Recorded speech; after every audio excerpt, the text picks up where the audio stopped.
Bonjour à toutes et à tous. Vous avez déjà vos micros. Alors, on a les micros qui se trouvent ici. Bonjour. Merci beaucoup pour votre présence. Je suis vraiment ravie de vous avoir pour cette première conférence de cette journée. Alors, on va parler du cadre législatif et réglementaire autour de l'emballage qui est posé, on peut le dire. Il va falloir désormais l'appliquer. On va parler des premiers constats, des résultats d'évaluation, mais aussi d'aménagement et des mesures à venir. Est-ce que dans un premier temps, je peux vous demander de vous présenter, mais aussi de nous parler de vos postes et de vos missions respectives. Véronique Rioton, bonjour, merci de votre présence. Bonjour, donc je suis Véronique Rioton. Je suis députée en Haute-Savoie depuis 2017. Et sur les sujets qui nous intéressent, je suis donc rapporteure de la loi AGEC, anti-gaspillage pour une économie circulaire, en 2019, promulguée en 2020. Et j'en ai fait l'évaluation, puisque du point de vue législatif, on a une obligation, mais aussi des moyens pour le faire, 3 ans après la promulgation de la loi, de faire une évaluation. Et donc, j'en ai fait l'évaluation avec mon collègue Stéphane Delautrette, député socialiste, à mes côtés. Et nous avons donc rendu notre rapport avec une centaine de préconisations au mois de juin.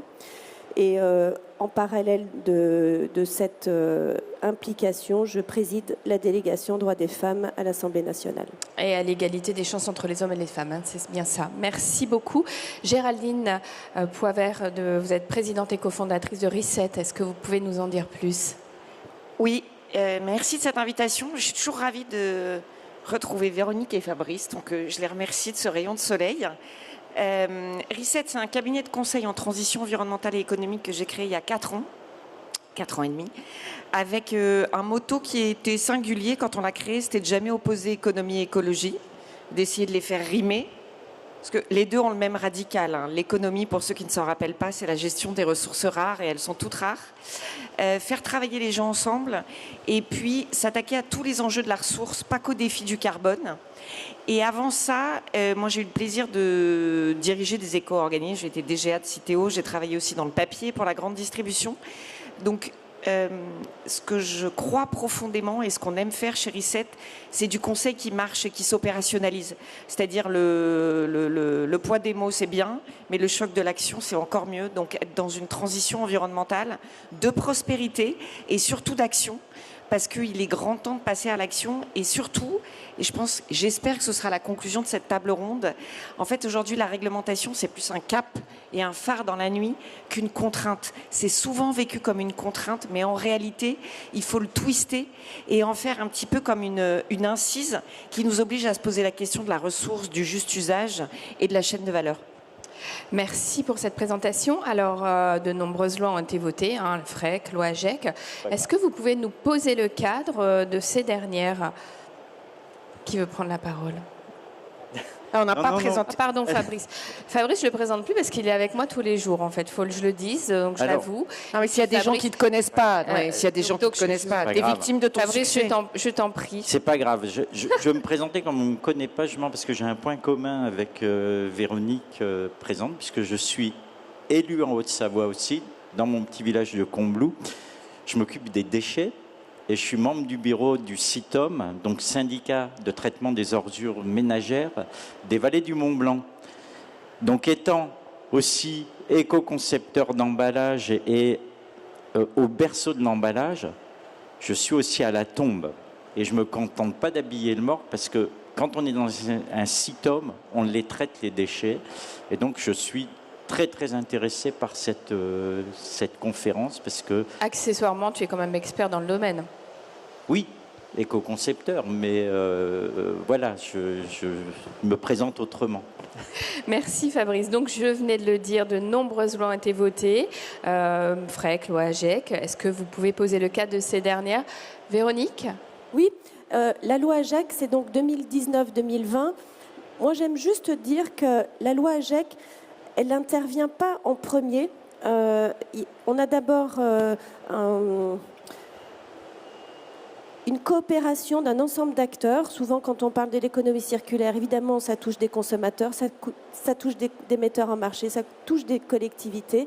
Et donc, on a eu dès 2018 l'élaboration de la feuille de route de l'économie circulaire, mars 2018, avec 150 trajectoires, 150 actions, et que la loi AGEC n'est qu'une retranscription législative, mais que bien que cette loi soit à la fois costaud, qu'elle ait donné des directions, des trajectoires, elle n'est qu'une partie d'un ensemble plus large, puisque évidemment que les entreprises n'ont pas attendu la loi pour engager des transitions, qu'on peut aussi faire des choses collectives par du réglementaire. Enfin, voilà. La loi, c'est une partie d'une transcription législative.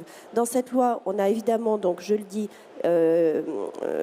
3 dimensions sur la consommation, la production, mieux consommer, mieux produire et mieux trier, mieux recycler. Et puis, on a les collectivités, les metteurs en marché et les collectivités, les metteurs en marché, les consommateurs qui sont touchés. Et on y a posé des trajectoires. Pardon, je te donne tout de suite la parole. En fait, quand on est législateur, moi, je suis devenue technicienne de l'économie circulaire parce que, à un moment donné, la loi, elle donne un cap pour faire du changement. Elle n'est pas le changement, mais elle donne un cap. C'est important de le dire. On l'a évoqué aussi hier dans les conférences. Il faut, surtout dans l'actualité de notre Assemblée, de notre Sénat aujourd'hui, l'idée, c'est de dire qu'à un moment donné, il faut qu'on réponde à des problématiques concrètes et qu'on donne des éléments pour faire du changement. Et donc, évidemment qu'on pourrait aller plus loin, on pourrait aller plus vite, mais à un moment donné, il faut tomber sur un accord qui donne une direction, qui emmène des metteurs en marché. Moi, je voudrais juste donner un exemple. La sortie du plastique à usage unique à l'horizon 2040, évidemment que ça vous concerne. Moi, je suis en Haute-Savoie, on est à côté de la vallée d'Oyonnax. Dès qu'on a eu ces sujets-là, évidemment qu'on a fait avec la Fédé du plastique. Et que nous ont dit les industriels du plastique? Ils ont dit, mais on va y aller, on est prêt, on a juste du plastique qu'on a depuis 70 ans. 1950-2020 à l'époque, et ce plastique est arrivé partout. Donc, oui, il faut nous donner un cap, mais il faut aussi prendre en compte la capacité à investir, changer notre outil de production et donner de la perspective. Donc, j'ai envie de dire que l'état d'esprit de la loi, ça a été de donner des caps avec des objectifs et de laisser aux acteurs la capacité à mettre en œuvre ces changements qu'ils font parfaitement avec des acteurs comme Reset. Géraldine. Moi, je souscris à ce que Véronique vient de dire, mais je crois qu'on partage un amour immodéré pour, je ne sais pas si c'est le centrisme ou l'équilibre ou l'art de la nuance, mais en tout cas de dire, une loi, elle est là pour donner un cap. Et finalement, on est dans le temple de l'emballage, et moi, je voudrais donner un coup de chapeau aux gens de l'emballage, parce que c'est les premiers de cordée.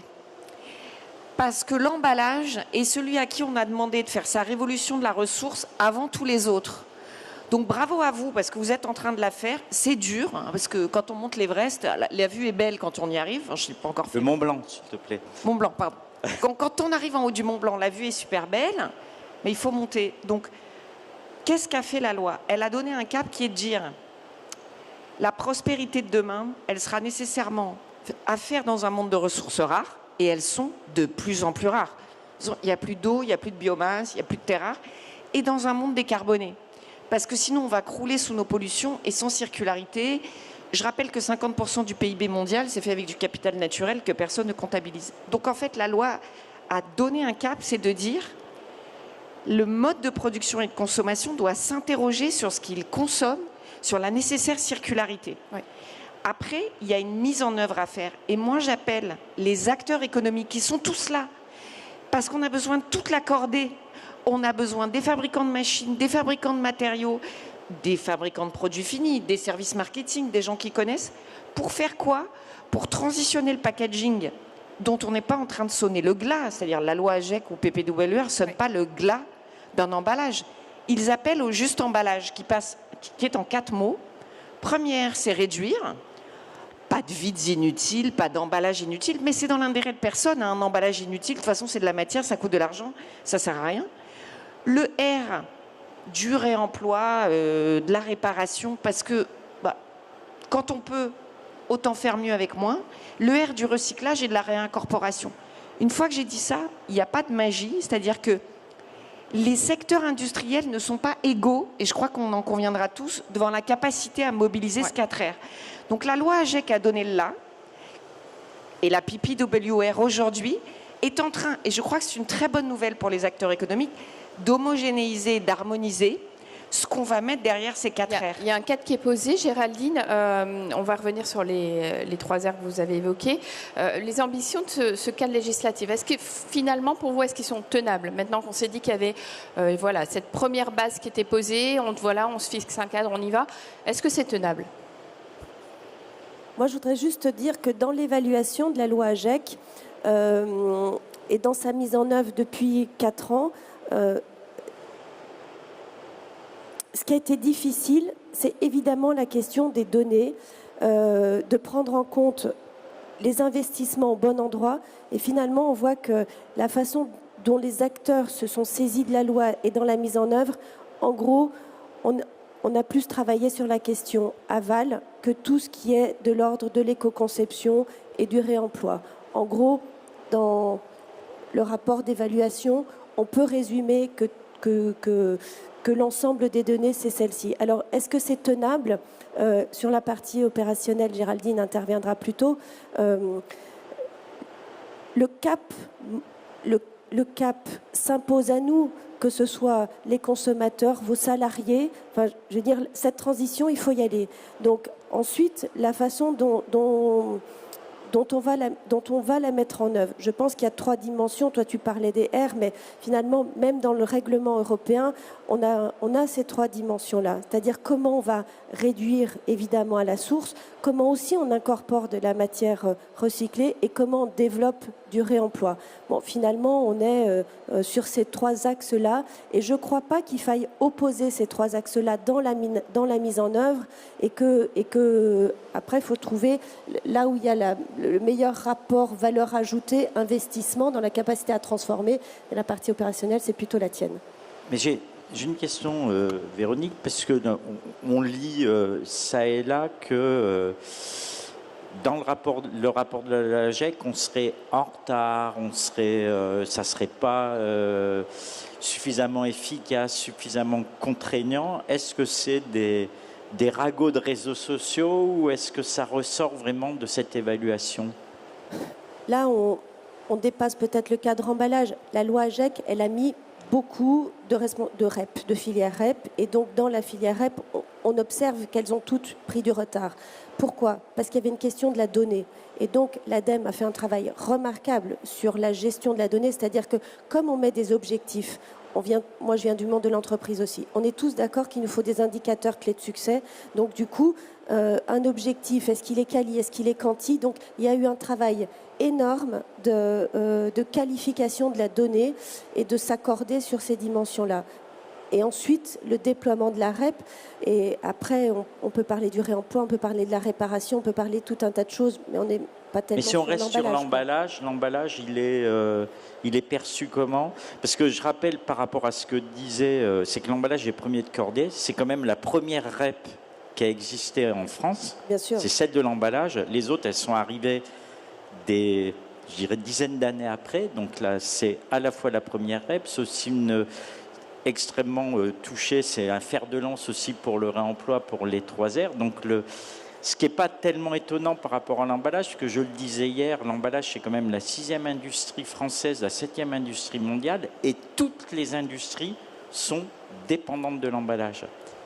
C'est le point commun à tout le monde, l'emballage. Voilà, c'est le point commun. Donc il n'y a pas de... Moi, ce que j'aurais voulu savoir, peut-être par rapport, s'il y a eu un focus plus sur la partie emballage, et qu'est-ce que l'emballage a amélioré dans cette loi AGEC? Est-ce qu'il est en retard? Qu'est-ce qu'il doit avancer?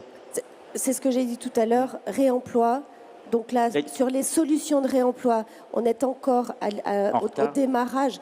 Retard, ça ne m'intéresse pas tellement. Ouais. C'est quoi la dynamique? Et la dynamique, elle est sur une forme d'innovation. Évidemment qu'il va falloir trouver ensuite un business model qui correspond à une valeur ajoutée importante. C'est réemploi et c'est éco-conception, les deux sujets sur lesquels il faut accélérer. Oui, tu as raison d'insister. Je crois que je ne suis pas une optimiste, mais je suis très volontaire. Et je pense que l'optimisme est de volonté.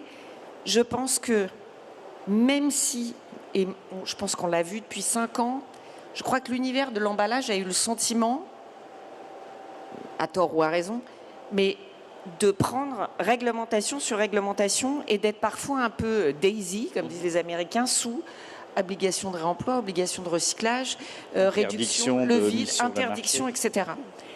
Pourquoi est-ce qu'on s'occupe de lui? Mais parce qu'il est clé. Donc c'est aussi il est au milieu. Pour rappeler qu'il est au milieu de tout. Et qu'en fait, sans emballage, je mets de côté les excès. Et sans emballage, c'est difficile d'avoir des modes de production. Et on ne peut pas tout mettre en vrac et pas tout mettre en réemploi, même si le réemploi peut être parfait. Donc aujourd'hui, je crois qu'il y a une dynamique. Cette dynamique, elle est de permettre à l'emballage d'être le juste emballage, de ne plus être contesté dans son usage, dans sa légitimité, parce qu'il va être juste. Ce juste, il se décline. Alors justement, j'ai une question là-dessus. Mais je vais répondre à votre question, Claire. Sur le défi. Non, est-ce que le défi est tenable? Je crois le défi est tenable. Bien sûr que l'emballage peut être juste. Bien sûr, mais baladez-vous sur le salon. Bien sûr qu'on a toutes les solutions de scellage, de switch matériaux, de réemploi. Elles existent toutes. Est-ce qu'il y a Maintenant, pour les actionner, la méthodologie, elle est super les simple. standards. Il faut travailler ensemble. La victoire de la transition environnementale, c'est une victoire collective entre les acteurs de la chaîne de valeur. Parce que nous, on a fait une dizaine de feuilles de route au moment de la sortie de la loi AGEC, pour le yaourt, pour le lait, etc. Il faut que le fabricant de produits finis travaille avec l'industriel qui fabrique son emballage, le machiniste, parce que la victoire va être collective. Ensuite, il y a une règle du jeu. Il faut faire un diagnostic très lucide et non influencé par le greenwashing ou l'effet d'annonce. Je m'explique. Moi, la guerre des matériaux, j'y crois pas. La bataille d'ACV de ça, c'est mieux que ça, c'est mieux que ça. Il n'y a pas des bons et des mauvais matériaux.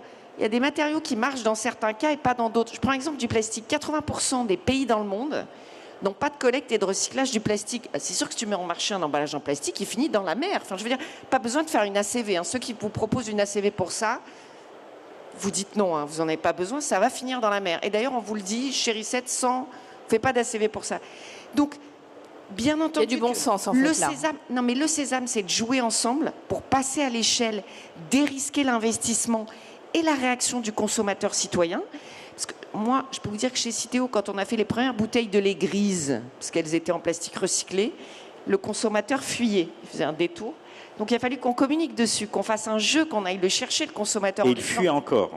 Bon, il faut recommencer. Il n'est pas encore. C'est toujours à recommencer la pédagogie. Le deuxième sésame, c'est, quelle que soit votre entreprise ou votre secteur, faites un diagnostic, pas que carbone, mais carbone ressource sur votre juste emballage.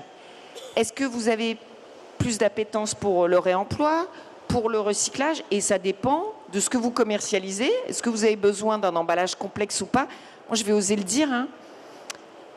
Le produit sec, c'est plus simple de le mettre dans un emballage en papier carton. Enfin, je veux dire, il y a des gens qui n'ont pas besoin de barrières plus. Donc, un juste diagnostic, et il n'y a pas de one size fits all. C'est-à-dire, vous n'allez pas faire le même emballage aux Émirats Arabes Unis, au Brésil et en France, parce qu'il n'y a pas les mêmes potentiels de circuits de collecte. Et pensez aux investissements. Et il y a un moment où ces investissements, ils doivent être portés en collectif et ne pas oublier le consommateur parce qu'ils le savent tous les deux, parce que Véronique a été incroyable dans son travail politique parce qu'elle le fait avec une lucidité, un sens du monde de l'entreprise, de l'enjeu économique et du consommateur.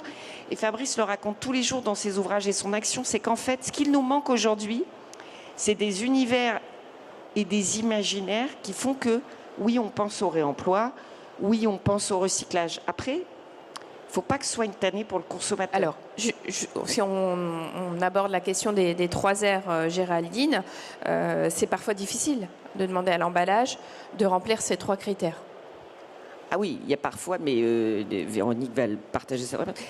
c'est difficile de lui demander d'être durable. Alors, réemployable, recyclable, oui, mais en fait, il ne va pas cocher toutes les cases. Mais je n'ai pas forcément besoin de la même chose. Dire que des produits du quotidien que vous consommez de la manière toujours la même, dire qu'une palette, elle est plus facilement réemployable que d'autres emballages, oui, évidemment.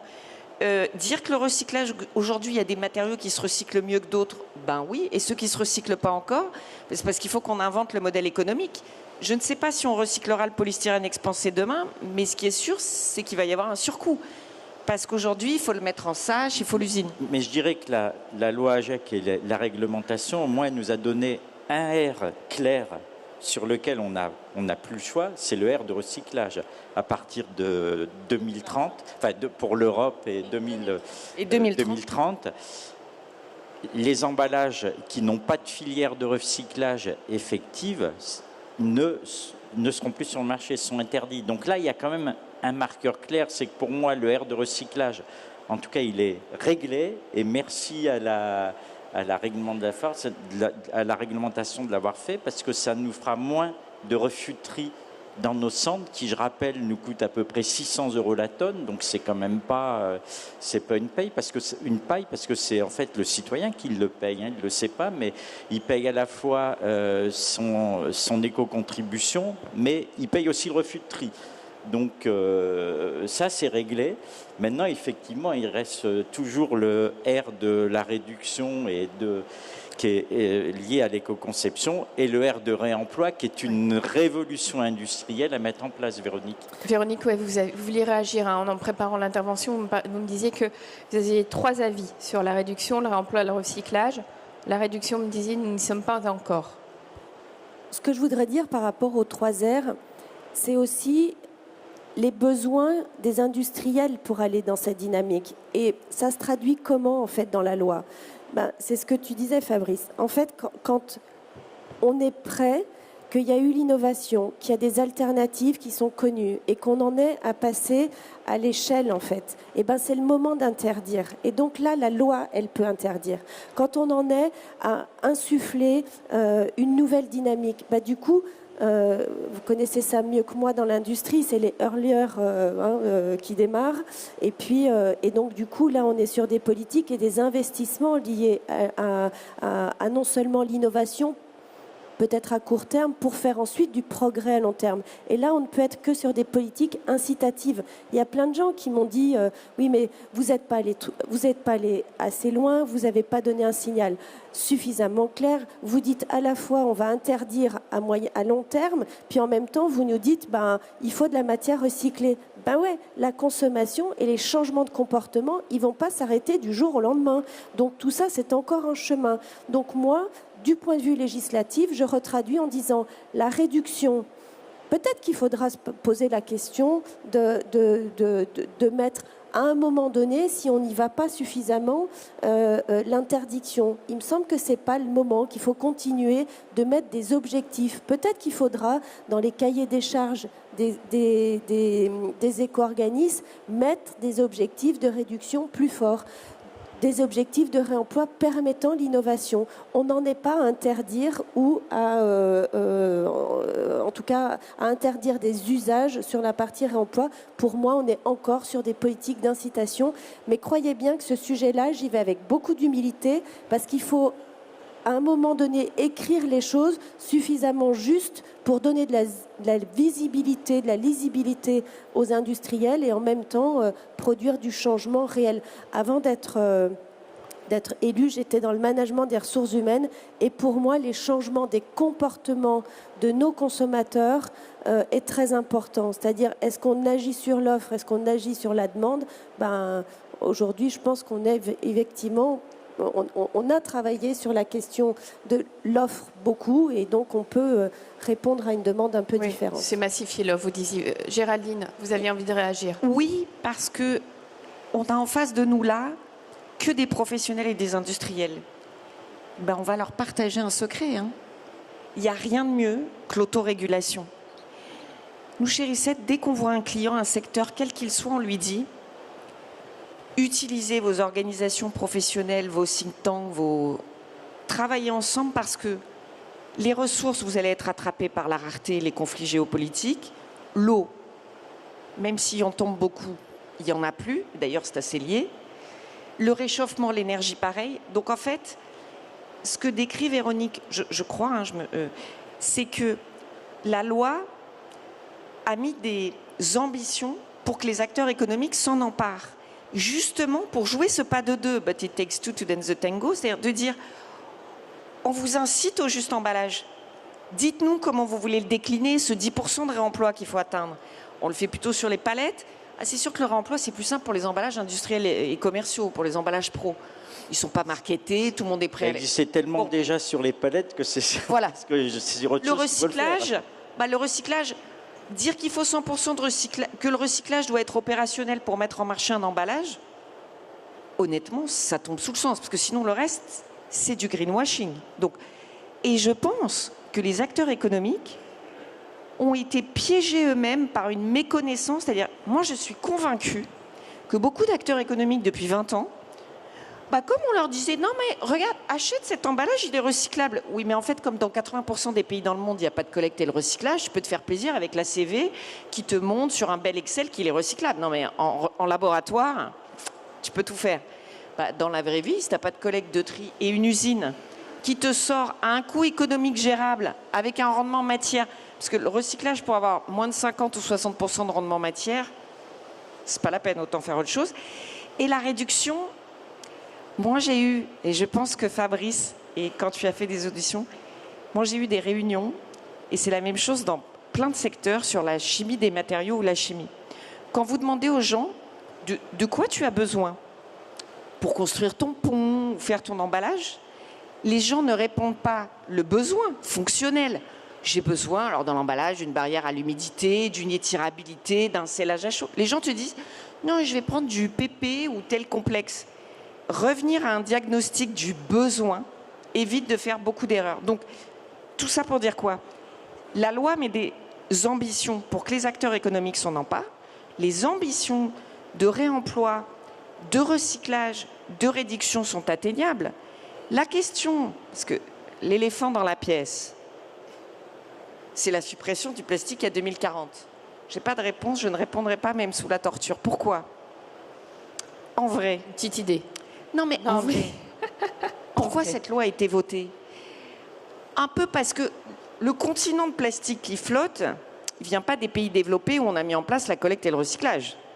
Il vient des pays où il n'y a pas de collecte et de recyclage. On peut se dire que d'aucuns savaient au moment où ils mettaient en marché ces produits qu'il n'y en avait pas. Donc, je reviens à l'enjeu de l'autorégulation, c'est-à-dire pour éviter de se retrouver un jour, tels les voyageurs du Titanic, sur le pont à jouer du violon. Anticipation. Anticipation, c'est-à-dire quand je fais le choix d'une ressource ou d'une chimie, parce qu'il se passe, le packaging, parfois je pense à un petit complexe de Masada, pourquoi moi, mais il se passe la même chose. Regardez ce qui arrive sur les PFAS, sur les... Aujourd'hui, tous les enjeux de ressources et de chimie sont mis en question, c'est-à-dire tout le monde voit un petit peu les limites des usages. Donc l'anticipation permet en fait d'éviter des errances et de trouver le juste partenariat. Et je pense que l'emballage est en train de le faire. Et je reviens à ce sésame du jeu collectif. Je fais de la pub pour l'ADEME. L'ADEME a mis en place un système pour faire des feuilles de route au niveau sectoriel pour opérationnaliser la loi AGEC et la PPWR. C'est-à-dire vous êtes financé à 70% sectoriellement pour vous dire justement, dans le secteur de l'hygiène, de la beauté, du jouet, qu'est-ce que je fais avec mes emballages? Mais saisissez cette opportunité pour écrire votre avenir avec vos contraintes qui sont tout à fait audibles. Après, pour revenir sur ce que je trouve vraiment intéressant dans les textes de loi, quand on les... Et je suis vraiment heureux d'avoir cette discussion avec vous. Ce qui est intéressant dans le texte de loi, c'est qu'enfin, ça a permis de faire la différence entre le matériau et l'emballage. Je m'explique.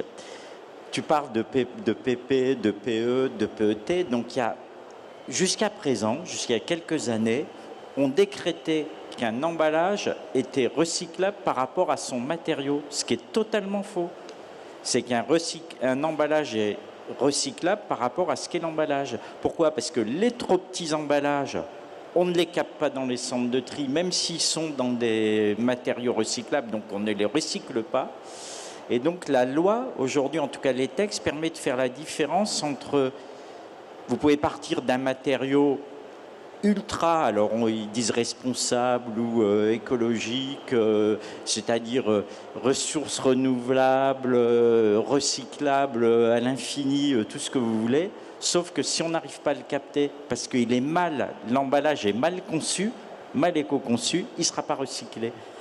Donc, et ça, quand on va creuser effectivement dans l'application, et je suis complètement d'accord avec vous que les textes de loi sont faits et que les lignes, c'est des lignes et les lignes sont tracées, elles sont immuables, on ne reviendra pas en arrière, elles sont bonnes, mais elles permettent, si vraiment on va vers ça, d'aller vers des solutions réellement recyclables. Parce que pour la première fois, on fait la différence entre le recyclage théorique et ce qui se passe vraiment dans la vraie vie, dans nos sites-hommes, dans nos centres de tri, dans nos usines de recyclage. Et on va enfin comptabiliser ce qui sort et non ce qui rentre ou ce qui ne rentre pas. Et ça, c'est en ça que je trouve vraiment, que j'explique dans mes bouquins que je trouve intéressant, la loi et le cadre législatif, parce qu'on entend, qu'est-ce qu'on en a entendu, qu'est-ce qu'on a lu des choses sur votre incompétence, votre non-savoir, votre côté inculte en emballage, alors que ça permet de donner les mêmes règles à tout le monde et des règles à suivre qui sont juste du bon sens, en fait. Du bon sens. Pour moi, la loi, c'est du bon sens, c'est pas autre chose. J'ai envie de vous entendre aussi sur la loi pour les emballages industriels au 1er janvier 2025. Il y a une nouvelle filière REP pour les emballages industriels et commerciaux qui a pour objectif d'améliorer le taux de recyclage, notamment des plastiques pour l'Europe, pour lesquels l'Europe a fixé un objectif de 55% en 2025. Je vais démarrer. Je fais le lien avec le sujet juste avant. En fait, nous, on écrit la loi et ensuite, il faut la mettre en œuvre. Et les choses ne sont pas en silo. Et je trouve que dans Climat Résilience, donc, est une loi qui est aussi structurante pour la transition écologique, on a créé une instance qui s'appelle le CNEC, Conseil national de l'économie circulaire. J'ai eu l'honneur de présider cette instance une année. Et ce n'est pas pour rajouter une instance en plus, mais c'est très opérationnel. Il y a 42 acteurs de représentés, et donc tous ceux qui sont collectivités, metteurs en marché, toujours pareil, consommateurs, se mettent autour de la table. Il y a les services de l'État, il y a des personnalités qualifiées qui disent la façon dont on a à mettre en œuvre, nous industriels, il y a toutes les fédés qui sont représentées, et donc par des instances telles que celle-ci, ça nous permet de faire des allers-retours. Puis moi aussi, quand je suis là, quand je suis dans votre salon, quand j'écoute les difficultés aussi de mettre en œuvre, il me semble que la solution n'est pas forcément par la loi, mais on a aussi à vous accompagner dans les transitions qui sont les vôtres. Donc, la loi de finances est là aussi. Et moi, mes combats pour l'ADEME, c'est d'essayer de conserver le niveau de budget de l'ADEME qui a besoin de ces appels à projets pour vous permettre des mises en place industrielles qui vous sont propres. La REP Indus, et donc pour les emballages industriels et commerciaux, c'est janvier 2025. Le cahier des charges est prêt, la consultation aussi. Il y a un acteur bien connu de Citeo qui a déjà démarré à imaginer, peut-être que c'est pas fait, mais vraisemblablement ils seront dans la partie. Et puis après, se poser la question, faut-il un seul éco-organisme? Moi, ça m'intéresse en fait, en tant que législateur, à un moment donné, dans le rapport, je le mets, j'aimerais que ces REP qui ont eu plusieurs éco-organismes, est-ce que finalement c'est plus efficace quand on n'en a qu'un, un peu monopolistique comme on a là, ou faut-il avoir de la concurrence? On va voir en tout cas d'ici janvier 2025. Mais c'est une vraie question quand tu vois sur. C'est un autre sujet sur les véhicules. C'est des micros. Je veux dire, à quel endroit on est le plus efficace, l'argent public, pour accompagner cette transition-là. Et on se parle des emballages pro. Ok. Ne quittez pas la salle, c'est des bonnes nouvelles. Les emballages pro. Il y a 5 millions de tonnes d'emballage ménager. Il y a 8 millions de tonnes d'emballage pro single use et probablement entre 7 et 10 reuse. Donc le gros de l'iceberg, la partie immergée, hein, c'est ça, celle qui est dans l'eau immergée, c'est les emballages pro, donc industriels et commerciaux, qui d'ailleurs peuvent être des emballages primaires, secondaires ou tertiaires, hein, donc en contact du produit, de regroupement ou de transport. Directive européenne qui a créé l'obligation de générer une REP, 1er janvier 2025. Est-ce qu'il fallait une REP sur les emballages pro ? Je ne suis pas sûre. En tout cas, elle est là. Elle a été transposée en droit français dans la loi AGEC. Projet de décret en place, mise en œuvre 1er janvier 2025. Ce qui est important, je vous disais qu'il y avait des bonnes nouvelles, parce que vous devez vous demander, c'est quoi la bonne nouvelle ? La bonne nouvelle, c'est que les emballages industriels et commerciaux, c'est une chaîne de valeur qui n'a pas attendu la REP pour bien fonctionner. C'est en grande majorité des papiers et des cartons en volume. Alors, en UVC, comme toujours, il y a beaucoup de plastique. Le réemploi, la palette, ça fonctionne bien. Les IBC, ils circulent depuis longtemps. Voilà, les big bag un peu moins. C'est des chaînes de valeur où les gens se connaissent, parce qu'en fait, aujourd'hui, c'est le détenteur, quel qu'il soit, qui travaille avec son opérateur. Il y a pour 70% des emballages industriels et commerciaux, il y a un modèle économique, hein, parce que de toute façon, il a une recette matière ou le réemploi, ça marche. C'est partout pareil. Hein. De toute façon, dans toutes les filières, le matériau qui pose toujours problème, parce qu'il est magique, il s'adapte à tout, mais il est compliqué à recycler, c'est le plastique.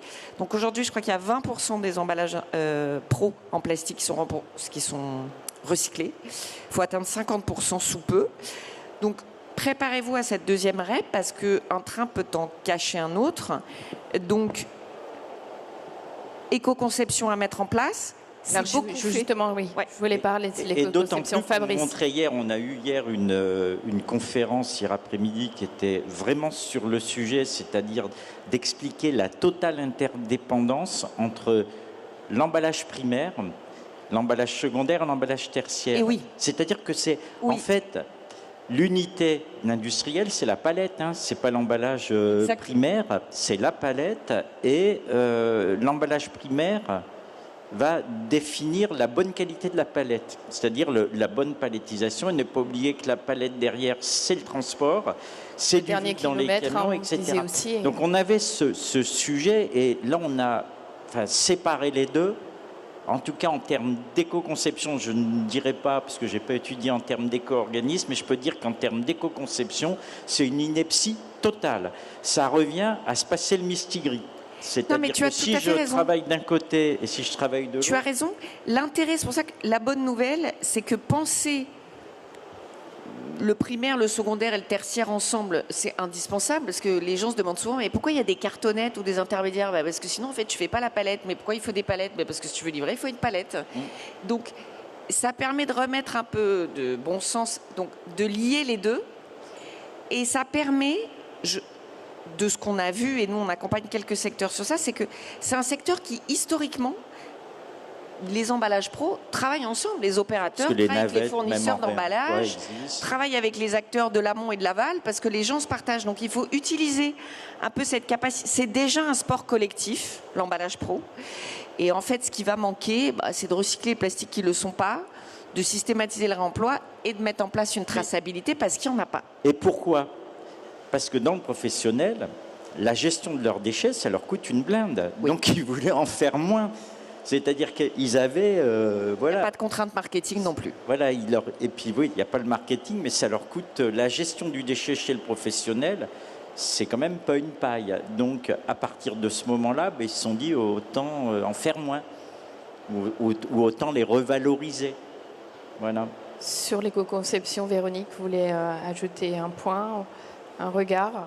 Non, toujours dire que quand on pense évidemment l'emballage, c'est plus on va être sur des innovations de rupture ou d'usage en fait. Je veux dire, tout cas, bon, moi je connais moins votre métier que vous, quoi, hein, mais on voit bien que dans l'avenir, on ne peut pas continuer le business as usual. Donc, quelle place aussi à la fonctionnalité dans l'emballage industriel et commerciaux? Moi, je serais assez attentive à vos retours, en tout cas plutôt sur cette question d'usage plutôt que de possession. Ouais, et moi je vais oser, alors je vais peser mes mots s'il faut faire attention. Le droit de la concurrence n'interdit pas les bonnes pratiques environnementales. Vaste sujet. Les gens, les acteurs économiques de l'amont, là, ont le droit d'échanger avec leurs fournisseurs, leurs intermédiaires sur l'épaisseur du film de palettisation, la contenance, et c'est même clé pour atteindre les ambitions environnementales. Donc ce jeu collectif, il doit aller chercher, parce que quand on fait un emballage réemployable, qu'il soit pour du ménager ou du pro, Fabrice sait très bien parce qu'on bosse ensemble là-dessus, c'est sûr que tu changes ta machine, parce que quand tu dois remplir un emballage, le col, vous savez tout ça par cœur, mais le col, pour le remplir, il n'a pas la même taille. Puis quand tu passes du papier ou du carton, le point de chauffe pour la scellabilité, c'est pas la même. Donc en fait, je pense que ce qui est clé, c'est de partager des zones de knowledge et de ne pas se filer le mistigris. Parce que, petit cri du cœur, moi... Parce que ce sont des valeurs humanistes et pas des valeurs commerciales, tout simplement. C'est des valeurs aussi opérationnelles. C'est-à-dire, moi, quand je vois parfois, et la loi AGEC, je pense, a bien fait là-dessus, cette obligation de supprimer les mentions qui ne voulaient rien dire, durable, renouvelable, moi, je sais pas. Moi, ça fait 20 ans que je fais de la transition environnementale. Quand un client me pose une question, je réfléchis. Parce qu'il n'y a pas de réponse comme ça, il n'y a pas d'overnight success. En fait, il n'y a pas de trucs qui sont compostables ou pas naturellement. Et ce n'est pas un aspirine effervescent que tu mets au fond du verre. Donc, les gens qui vous vendent des trucs où c'est super facile, ou un outil, je ne citerai pas de nom, qui fait papa-maman vous disant ce qui recycle partout, dites-vous que ça a l'air trop simple pour être vrai. Donc, partagez-vous des zones de knowledge. Ça évite des batailles d'ACV qui n'ont pas de sens. Ça évite des errements un peu qui coûtent cher sur le plan industriel. Parce que, pourquoi c'est important? Je sais que personne n'aime le mot de standard. Donc, je vais dire spécificité, singularité. Il y a un moment où il faut se donner un horizon. Et c'est important parce que c'est ça qui va vous permettre votre prospérité demain. La transition, elle est toute trouvée, parce qu'on va parler des perspectives. Préparez vos questions, parce que c'est ma dernière question. Donc, si vous voulez leur poser des questions juste après, ça sera avec plaisir. Justement, donc, quelles sont pour vous, dernière question, les perspectives de l'emballage, on peut le dire, qui a fait les frais de nos sociétés de consommation. Quels sont, selon vous, les aménagements ou les mesures à venir? Et est-ce que vous avez des conseils à livrer? Ça, c'est plutôt opérationnel côté Géraldine. Pour moi, c'est à nouveau, évidemment, incorporer de la matière recyclée et puis transformer les usages sur la partie du réemploi qui me paraît important, permettant le changement d'habitude, de consommation et de se donner du temps. Fabrice. Avant Géraldine, alors, bon, je veux dire, moi, là, je vais reprendre ma casquette d'élu local, de membre du bureau d'Incitom. Nous, on considère que dans les vallées du Mont-Blanc, on a un système de collecte et un système de gestion. Je ne parle que de nos emballages, de gestion de nos emballages, même si notre centre de tri, hélas, est parti en fumée. Ne mettez pas de piles au lithium dans vos déchets, s'il vous plaît, dans vos emballages. Ça fait brûler notre centre de tri. 20 millions d'euros à cramer à cause de ça. Mais nous, notre vrai enjeu dans notre Citom des Vallées du Mont-Blanc, c'est la réduction.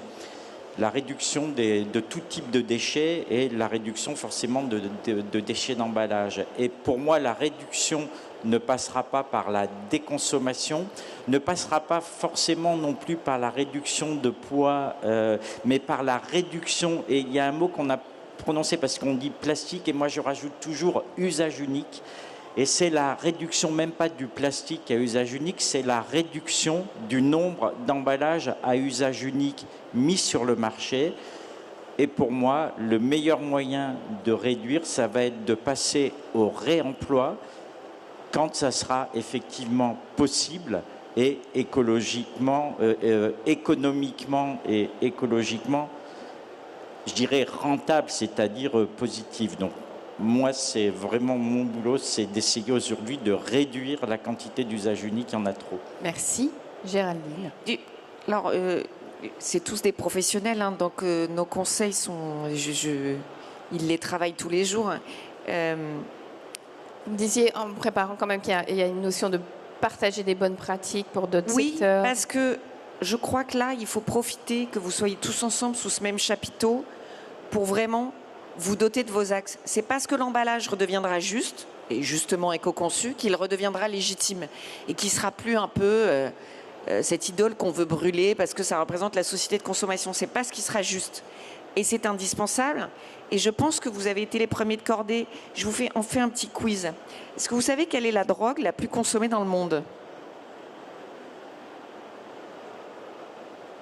Non, personne ne se lance. Oh, Claire. L'alcool. Non, alors, c'est le café. J'allais dire c'est le café. C'est le café. Dans 10 ans, 40% de la production de café n'adviendra plus parce que le café est en fait une espèce qui se développe à température relativement tempérée et qu'avec le réchauffement climatique, comme on a trouvé bien, mais c'est le problème de l'industrie agroalimentaire, de ne conserver que 2 espèces alors qu'il y en a 150 000, ces 2 espèces, elles ne sont pas résistantes à la chaleur, donc il n'y aura plus de café. Pourquoi je vous raconte ça?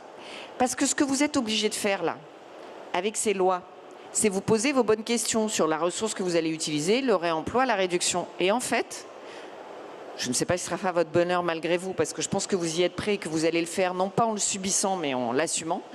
Je pense que vous allez être les premiers de cordée et que dans 5 ans, je vous prends le pari que ces tables rondes, vous pourrez donner des conseils aux gens, parce qu'une fois que le packaging aura fait sa révolution, on va se retrouver sur le produit. Il va falloir que le textile fasse sa révolution, l'ameublement fasse sa révolution, les équipements électriques, électroniques fassent leur révolution, le bâtiment fasse leur révolution.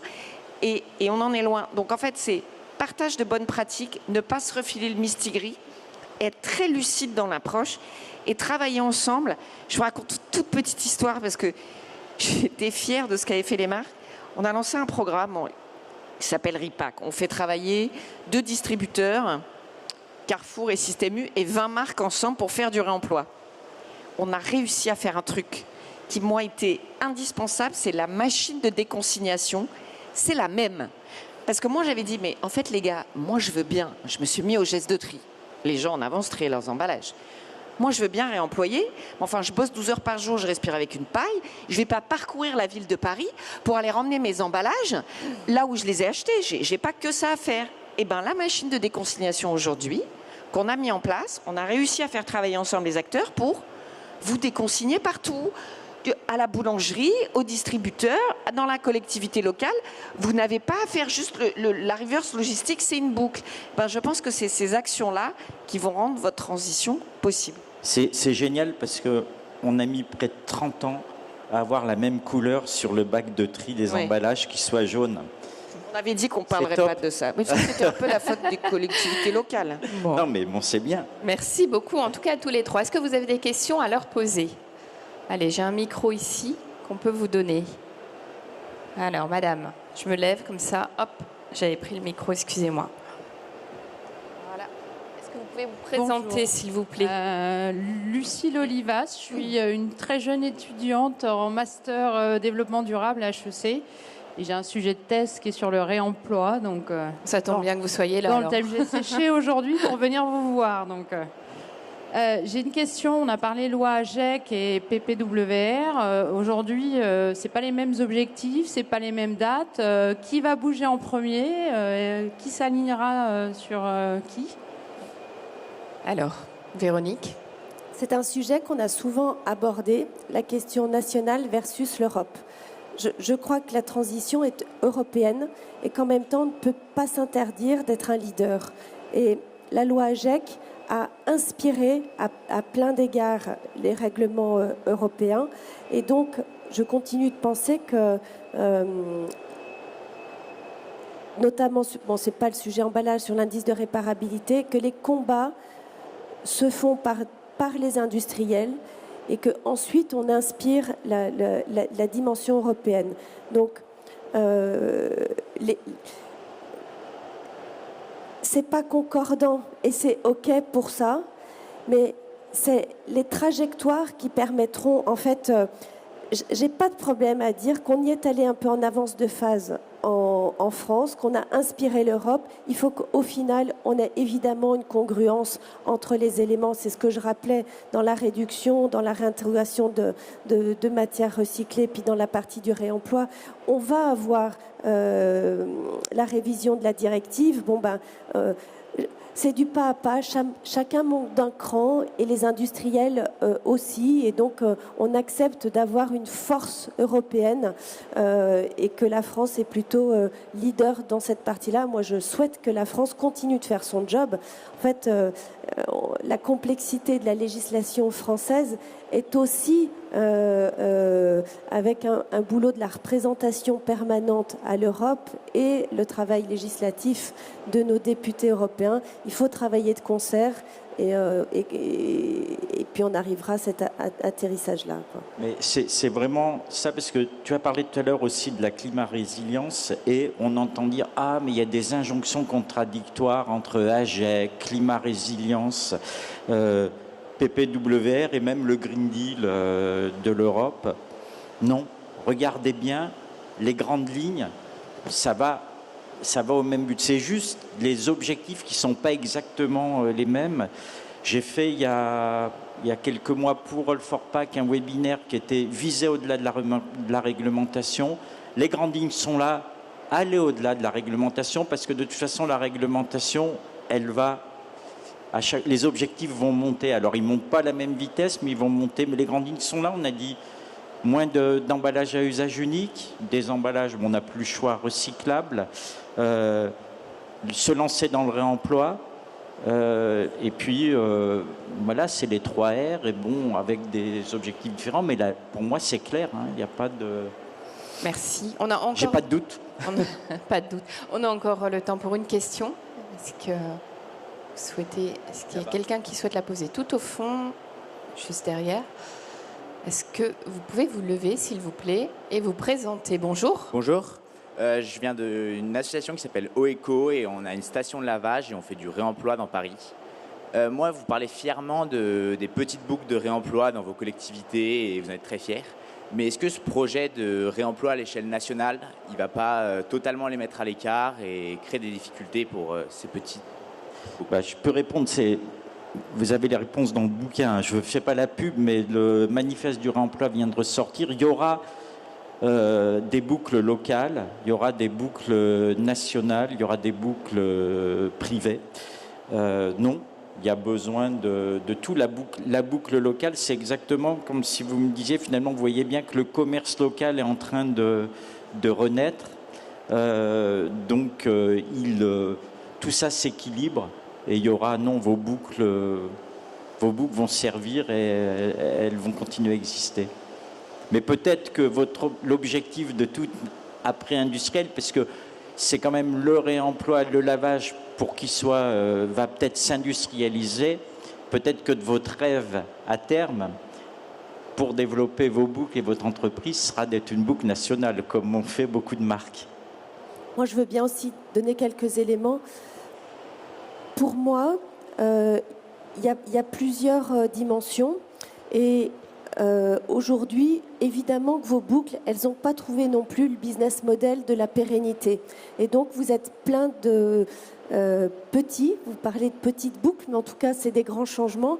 Et dans ces petites boucles, comment vous continuez d'avoir la pérennité pour le passage des 1 an, des 3 ans, des structures d'entreprise qu'on connaît bien dans la loi ou dans l'évaluation qu'on en a faite, je pense qu'il faut continuer de cranter la vision vers ce changement de comportement. Vous m'entendrez souvent dire qu'en fait, le besoin, c'est évidemment de massifier. Donc oui, il ne faut pas lâcher. Le sujet, c'est la massification de la collecte, c'est la massification de vos interopérabilités entre les différentes boucles et l'accompagnement du financement public-privé qui continue d'aller ça. Donc moi, avec mon œil de législateur, quand je vois le budget et la ligne qui est là, c'est comment on continue d'avoir des fonds éco-circulaires pour l'ADEME. Non, il ne faut pas lâcher et qu'on continue d'avoir de l'investissement pour trouver un fonctionnement qui soit pérenne. Et encore une fois, dans les préconisations qu'on fait, c'est on muscle encore l'Observatoire du réemploi, on monte le fonds réemploi, on irrigue les stratégies du réemploi. Vous savez qu'il y a la stratégie 3R. Nous, on milite pour une stratégie nationale du réemploi qui permette la coordination dont parlait Géraldine, jusqu'à redescendre avec les collectivités à des schémas directeurs régionaux qui permettent de coordonner tout ça. Donc moi, je peux juste dire que je crois vraiment, toi tu commençais par donner ta croyance de l'économie circulaire.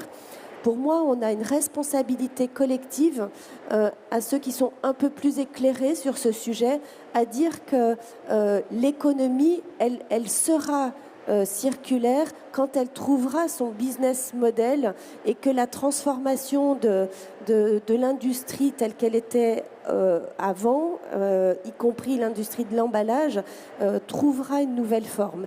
Et qu'on est encore trop timide sur la dimension économique. On a beaucoup, nous le législateur, moi je suis une spécialiste de l'économie circulaire, mais quand on regarde d'un niveau macro les lois qui ont été faites, nous, le projet politique qu'on portait aussi, c'est de réindustrialiser, de faire du fonds vert, de faire de la décarbonation, mais finalement la place de l'économie circulaire comme vrai fondement d'un changement, d'un prisme de l'économie, on n'est pas encore au niveau. Ce sera peut-être mes mots de conclusion.